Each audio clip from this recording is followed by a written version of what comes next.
Let's cook and taste Japan with Savvy Sensei right out of your own home. こんにちは、江草健一と申します。今日は、私が、寿司の作り方をお教えいたします。それでは始めましょう。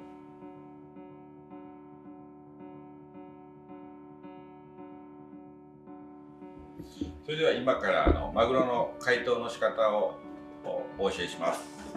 まずこの水道からもうすでにお湯と水で約40度ぐらいのぬるま湯がもう流れています。で、これ冷凍マグロなんですけど、その周りにノコで切った電動ノコで切った残りカスがついてるんですけれども、それをぬるま湯できれいに洗い流していきます。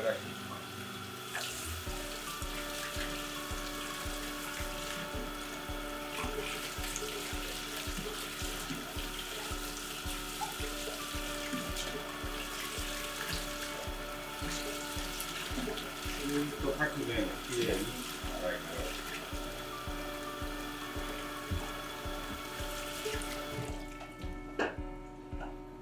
洗い流しましたら、こ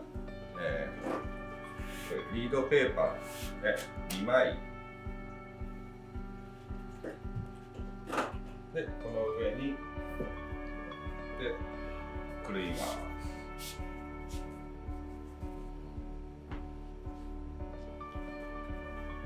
これを、ラップでこのリードペーパー巻いたやつをくるいます。この状態で、自然解凍、常温で解凍する場合、部屋の温度だいたい20度前後で、解凍すると、2時間から3時間は時間かかると思います。で、冷蔵庫の中ですと、だいたい20時間から、24時間、解凍するのには時間が必要です。もともとこれが、マイナス60度の、冷凍庫から出したものですので、短く見てもそれくらいの時間は解凍するのにかかると思います。で、これは今日は常温で解凍するので、このまま置いておきます。それでは、マグロの自然解凍が終わりましたので、これからマグロを保存しておく時の、手順をお教えします。あとこれは、このシートは、調湿吸水シートとで、表側がナイロンな裏側がペーパーになっています。そのペーパー側の方に、マグロを置いてくるんでいきます。このシートは、マグロから出たドリップを、吸収してそれを、閉じ込めます。おむつみたいなもんですね。で、このシートにくるんでラップして、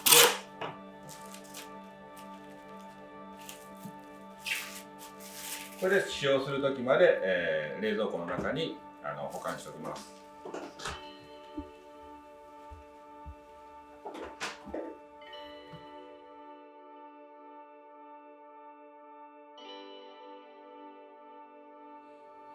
それではこれから、しめ鯖の仕込みを始めます。では鯖いきます。水を少し流しながら、まず鱗を尻尾の方から、軽く包丁でこするような感じで落としていきます。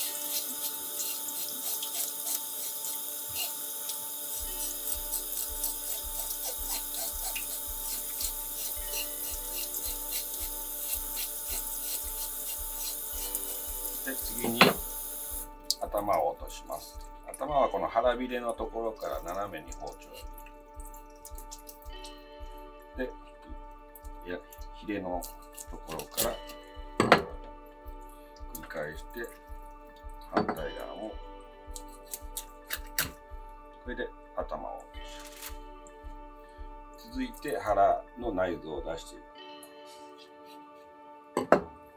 内臓と、血合いを、お腹から出す時の包丁の動きはこういった動きでこそぎ出すような感じね。これもまたさっきと同じように包丁で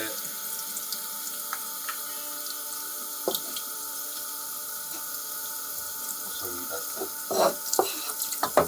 でこれも、ここの血合いの部分に包丁をして頭から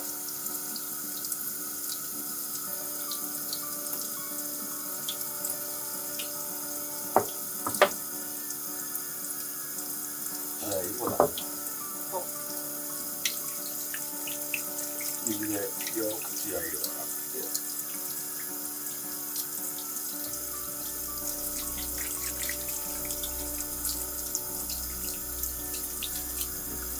これくらいになるまで、血合いを出して、あとは水分もきれいに拭き取ってください。それでは、今下処理をしたサバをこれから3枚おろしにしていきます。まず使う包丁はこの小さいですけど出刃包丁を使います。まずお腹の方から包丁入れ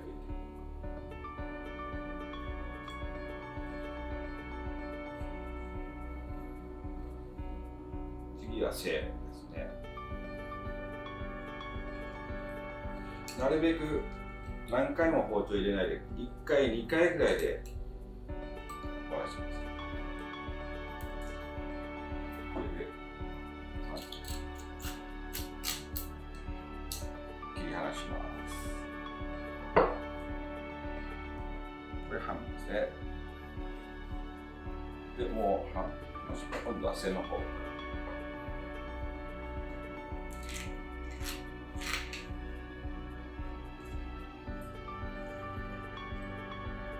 続いて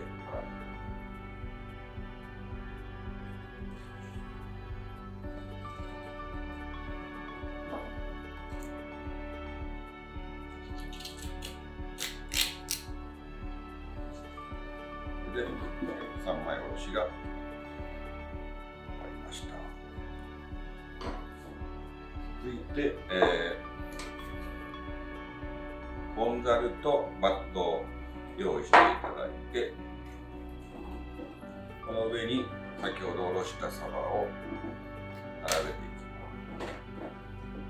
きます。でそこに、塩をこれからしていきます。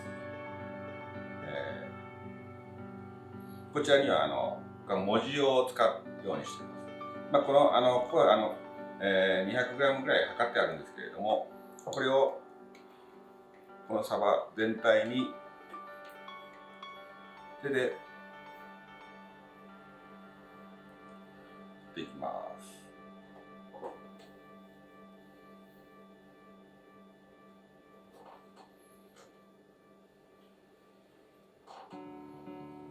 まんべんなく塩をで反対皮目の方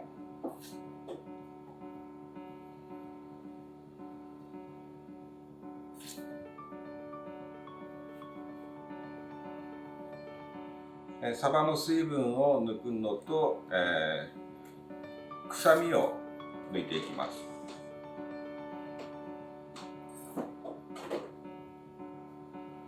まんべんなく両面塩を当てましたら、そのまま冷蔵庫に、入れて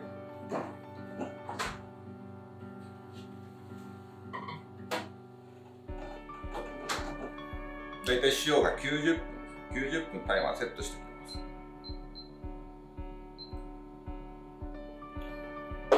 これでサバの仕込みは一段落つきました。それではサバが、90分塩経ちましたので、これから塩を流します。まず流水で半身ずつ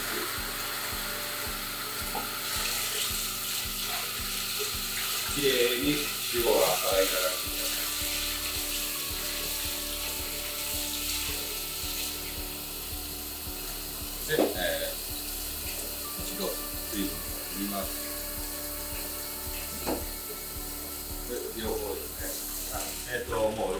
水で水で洗い流してください。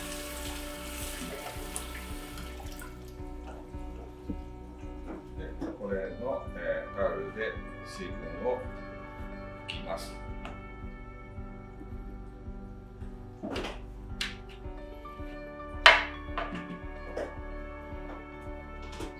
そうしましたら、これは、酢をあらかじめ冷やしてあるサバ用の酢を用意します。でこれ冷やしてないとサバの薄皮を剥くときに、きれいに剥けません。これ酢がぬるいと皮を剥いだときに、身も一緒に剥がれます。なので必ずサバをつける酢は冷やしておくようにしといてください。でこれに水分を切ったサバを入れていきます。もう完全にひたひたになる状態にしてください。でこの状態から、また、60分、冷蔵庫の中で、時間が60分経つのを待ちます。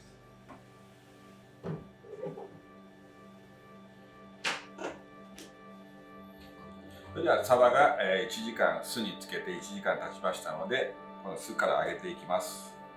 まずタオルを用意していただいて、この酢から取り出します。で今60分酢につけてましたけれども、もう少し長い時間つけるともっと身に酢が入って酸味は強くなります。ただうちの店ではだいたい60分ぐらいつけた程よい酸味が残る程度の、しべ具合にします。で酢を拭き取りましたら、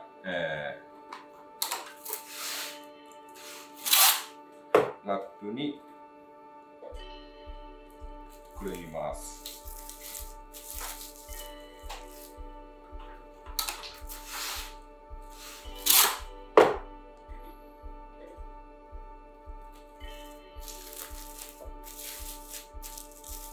でこのくるんだ状態を、冷蔵庫に保管します。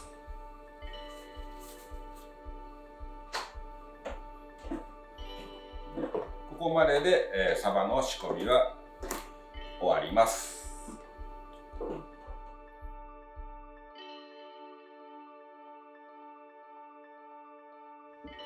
それでは、マグロから、握っていきます。まずマグロですね。今日のマグロの、柵はこの幅なんですね。で基本お寿司のネタの幅で理想的なのは握る人のこの手のひらのこのサイズが、理想的になります。でこのサイズよりも若干狭い短いサイズですので、これをまず切っていくところからこの幅がこの手のひらの幅と同じでしたらそのままこう切れるんですけど、この場合ちょっと短いのでちょっと斜めに切っていきます。どうしてもこの端はできてしまうんですけども、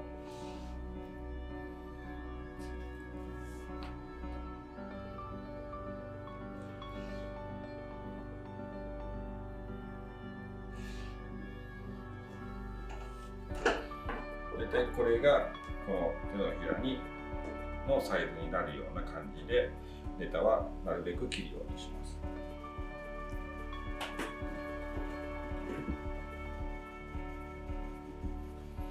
ネタを切りましたら続いてはわさびですね。わさびわさびおろすのはこのサメ側の貼ってある、おろし器を使います。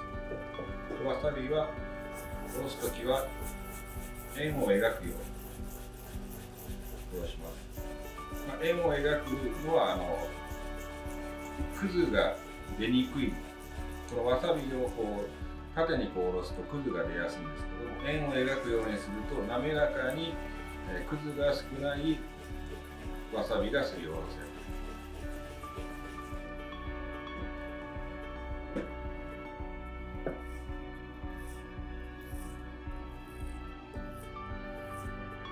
でわさびをすりおろします。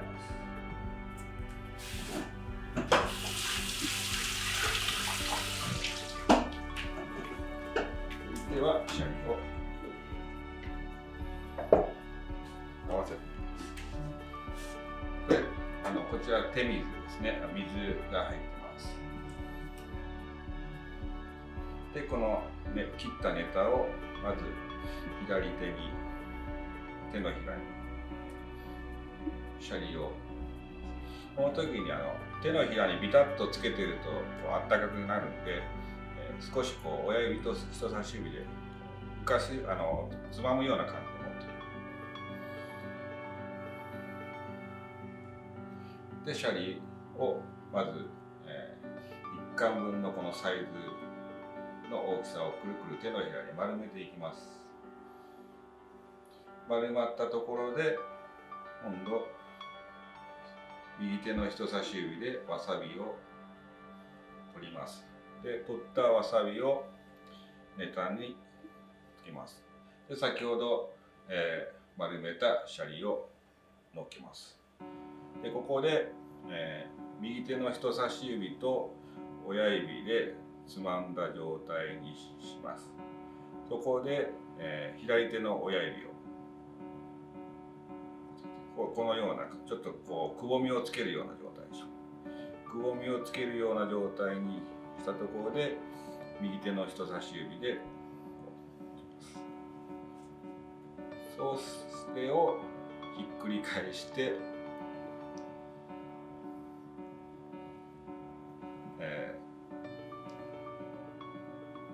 人差し指と親指でつまみながら押してつまみながら押してみたい。これで1貫。ここまでがお寿司。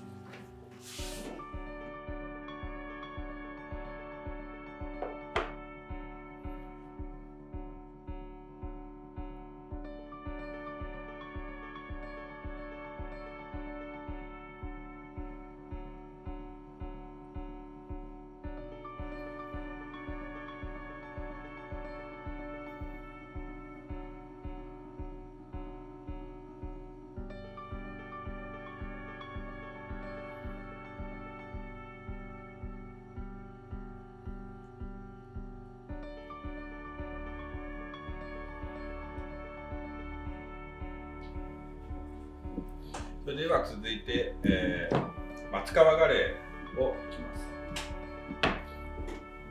で松皮ガレーも、ネタを切るときには、自分の、手のひらのこの幅が、約8センチあるんですけれども、基本はその8センチなんですけども、この松皮ガレーは、身の状態、今日は今朝締めた状態ですので身がしっかりしてます。そうするとあまり厚く切りすぎると、口の中でゴリゴリしすぎますので、松皮ガレーは今日は薄く切ります。その薄く切った場合にこの8センチで、合わせて切っちゃうと、出来上がり寿司握った時の、シルエットが若干シルエットが綺麗でなくなりますので、気持ちこの幅よりも少し狭めの、僕の幅が8センチなんで、7センチぐらいに、ネタを切っていきたいと思います。でその場合も、こうちょっと斜めにネタをしまして、端をちょっと落とします。でこの薄く切ります。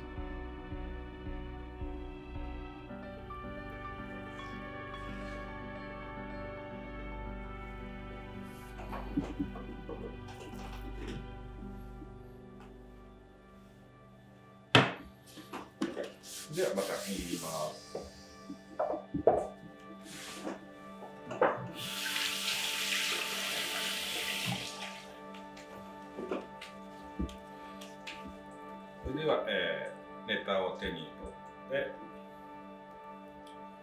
シャリを丸めていきます。で、わさびをでネタにのっけます。で、シャリを切ります。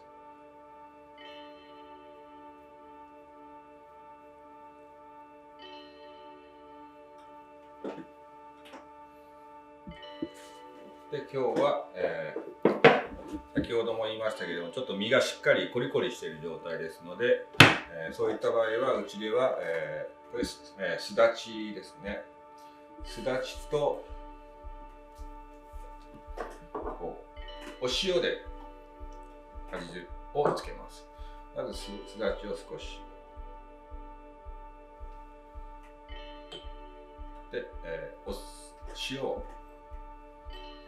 振りかけます。これは黒いですけれども、これは炭塩と言いまして、炭にしてある塩ですね。これを振ります。これで白身完成です。それでは、サバの中骨を抜いていきます。必ず下にさらしか何かワンクッション置いてください。なぜかというと、まな板に直接つけると身がピタッとひっつきすぎて骨を抜くときに骨が途中で折れる可能性が高くなります。で、なるべくこうワンクッション、何でもいいです。さらしでも何でもワンクッションを置いて骨を抜いていきます。まず頭の方から、端から1本ずつ抜いていきます。必ずこっちの方向に向けて引っ張っていきます。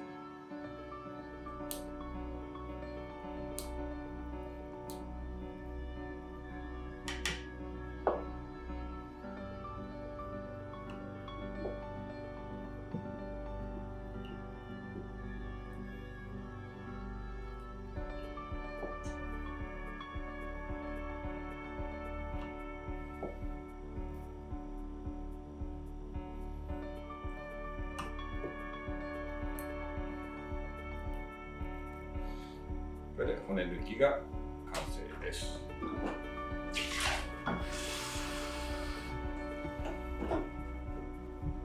そうしましたら続いて、サバの皮を剥がしていきます。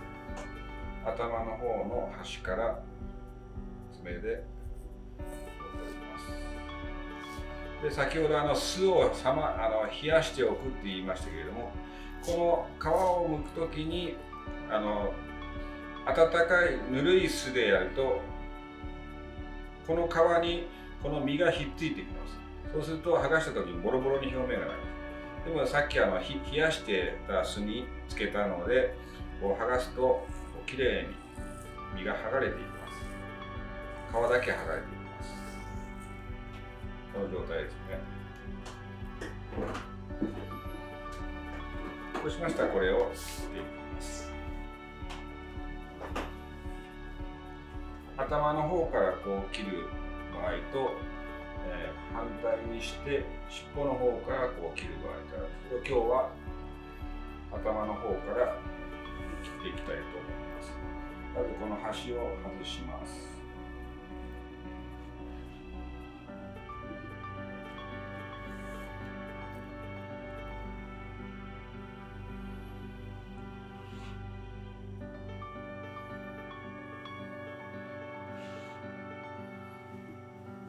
では握ります。で、ネタ取ってシャリ丸めてわさびをつけます。このわさびの量は、サバは約 0.4g にします。で、先ほどのマグロは、0.3g ぐらい。白身が、松川ガレイが 0.2g ぐらいになります。なぜかというと、油が多いネタに対してはわさびを多めにしてください。で、貝とか、イカとか白身の脂の薄いネタに関してはわさびの量は少なめでやるようにしてください。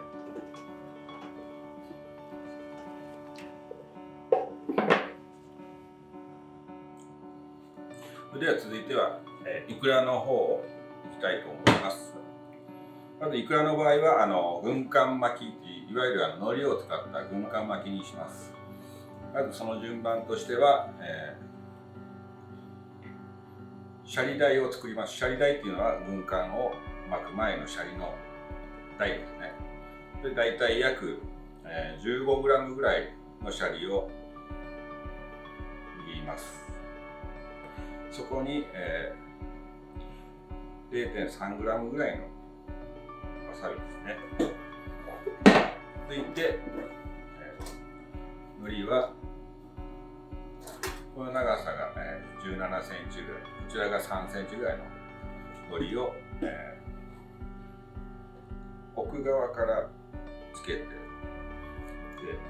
このシャリ台を回すような感じで海苔を巻いていきます。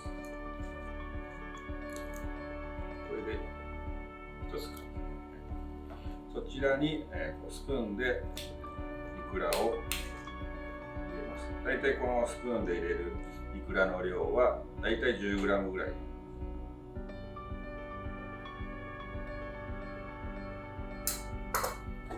で出来上がり。それではこれから、鉄火巻きを巻いていきます。まず、鉄火巻きの芯になる、鉄芯ですね。ネタを切っていきます。約中に入るのが、21、2g ぐらいの鉄芯を切っていきま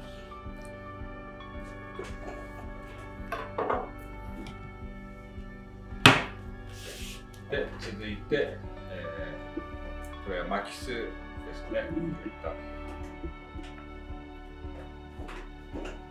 で、次は海苔を用意します。海苔はこう、うちの店ではこの、海苔保存袋を、常に用意して、この中に海苔を保存してあります。で、この中から、細巻きに使う海苔を1枚干します。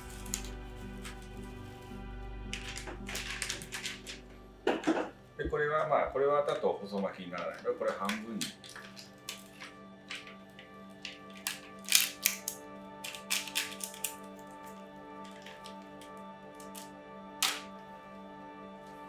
この海苔の幅は、横が17センチ、縦が10センチぐらいので、海苔には表裏あります。ツルツルした方が表になります。で、ザラザラした方が裏になります。で、シャリを乗っけるのはザラザラした方にシャリを乗っけるんで、ザラザラした方を上にして置いてください。そこに、約 60g のシャリを手のひらで俵型になるようにこう丸めていきます。で、それを、海苔の左端から右手でつまみながら左手の指で押さえながら伸ばしていく。で、その伸ばしたシャリをまんべんなく手前の方に寄せていって広げます。で、この時にこちら側に奥側に海苔白を少し作っておいてください。で、わさびは、だいたい 4g、3g から 4g ぐらいのわさびを真ん中に塗っていきます。そこに、赤身鉄火の芯を真ん中にわさび塗った上に置いていきます。で、すだれを巻きすを、手前側から奥に押すような感じでぐるっと巻いて、海苔白のところを巻いていきます。で、海苔白のところにもう一回くるっと回して、あとは巻きすで形を整えていきます。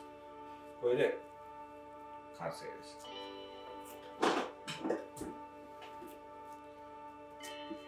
で続いてはこれを、鉄火巻きの場合6等分にします。まず包丁の刃先を水につけ、この刃に、水を流します。そうするとシャリが、包丁につきにくくなります。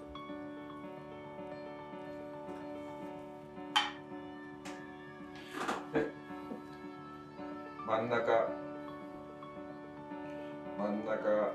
を切ります。2回ぐらいに分けて1回2回で下まで切ります。払います。でこれを今度は3等分にします。でも1回2回続いて1回2回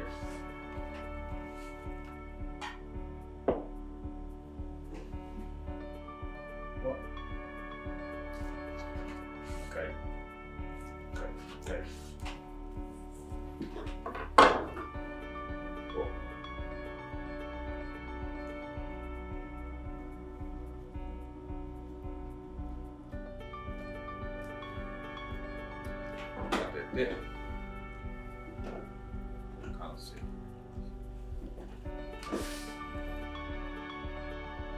それでは続いては手巻き、かっぱ巻きですね。今日はそれを作っていきます。まずきゅうりを、うちのお店では千切りにします。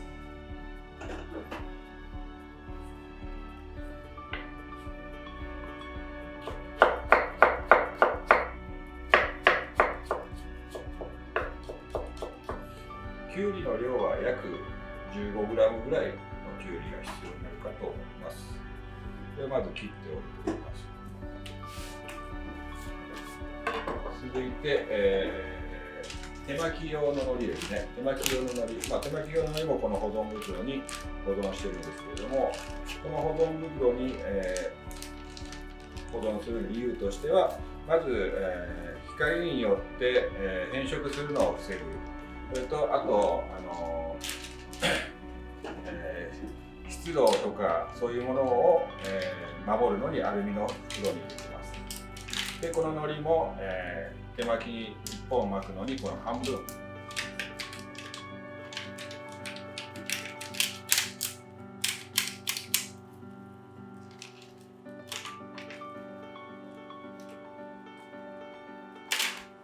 この半分で、この幅が、19センチ、約19センチと約10センチのこの海苔を使用します。で左手はなるべく、手は乾燥させておいてください。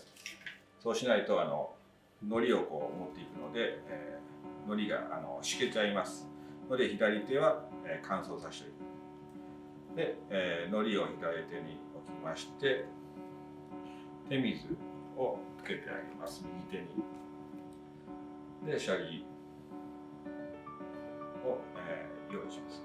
まずこの場合も、約 30g のシャリを、ちょっと俵型に細長く丸めていきます。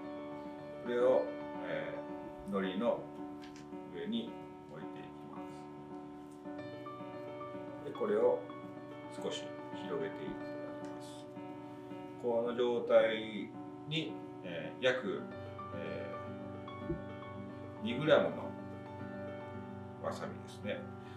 きゅうりは油がもともとないんで、あんまりたくさんするとわさびをたくさん入れすぎるとちょっと怒られます。でこのわさび塗った上に先ほど千切りにしたきゅうりをのせます。でこのままこう筒状に巻いていきます。これで出来上がります。続いて、もう一種類巻き方がありますので、同じく千切りにきゅうりをします。これもさっきと同じぐらいの量を用意します。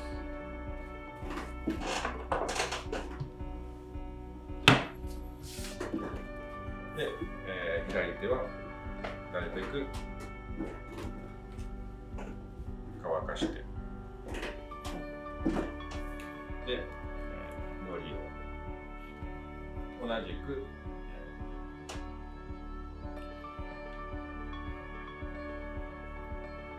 約 30g ぐらいのシャリを